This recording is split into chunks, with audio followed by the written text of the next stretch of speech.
Hello, my name is Fergus Timmins. I'm the training manager with the Alzheimer's Society of Ireland, and you're very welcome to this very short video presentation on positive care ideas.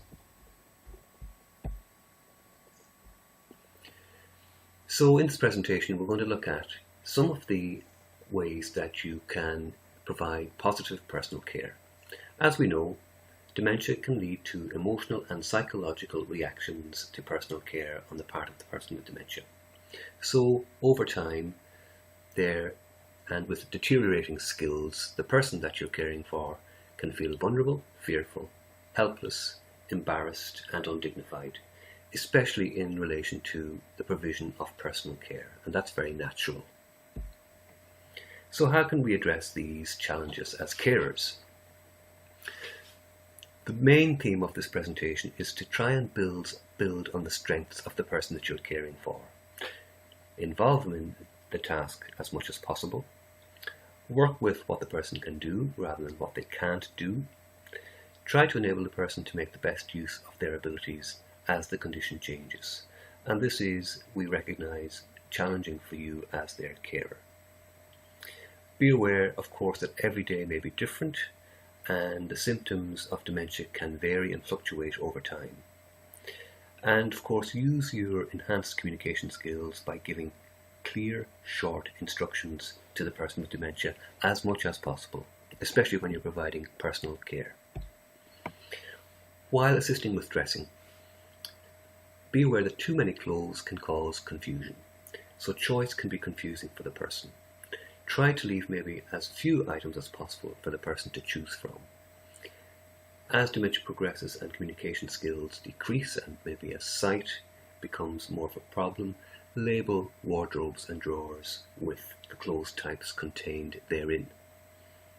Lay the clothes out in a familiar sequence and in the sequence that the person uses to get dressed, and remove superfluous items, dirty laundry, so to minimize confusion.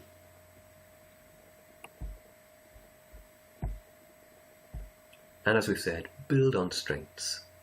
Consider the task sequence normally used by the person. Give continual encouragement. Avoid poor communication and giving criticism and correction all the time. Use opportunities to compliment. This colour suits you. Oh, what a lovely jumper. That can be really positive and reinforcing for the person with dementia. And assist with each step, enabling the loved one to do as much as possible. And of course, allow plenty of time. If the person feels hurried or under any stress, that can lead to major problems in providing personal care. In terms of washing, bathing and showering, continue with the familiar routine and make sure everything is in place before starting. So especially if it's in wintertime and the weather is cold, make sure that you've got towels and clothes ready before you start. Explain what you're going to do with the person and each step in the process. When the person is undressed, it can be a good time to check that there's no sore areas of the skin or no agitation in the skin, because that can cause discomfort. Play relaxing music or sing to the person if that's appropriate and if that's what they would like.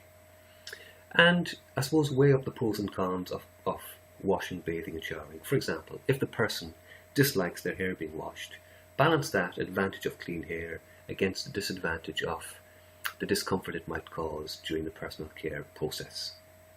Don't be afraid to use alternatives occasionally, such as baby wipes. And try, as we said, to keep your loved one involved in the process. Ask them to hold the towel or the hairbrush so that they have something to do and they feel involved. In terms of toileting, some of the same things, general tips. Of course, be mindful of the person's dignity and privacy. Become familiar with the toileting patterns. When do they go and how often during the day?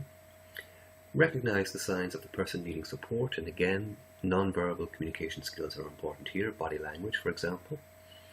Use visual clues to enable the person to find and use the toilet, so again, labelling, as we've seen before, can be important. And provide regular and gentle prompts and reminders for the person to go to the toilet if you feel they're not going regularly enough. And if possible, use easy to manage clothing, especially if they are becoming incontinent in the later stages of dementia. In summary then, honour the privacy and dignity of the person at all times, Support the person to exercise choice and to maintain their own identity, self-worth, well-being and confidence. Build on their strengths and capabilities, and ask for support and advice if required. Okay, thank you very much for watching and listening. Bye for now.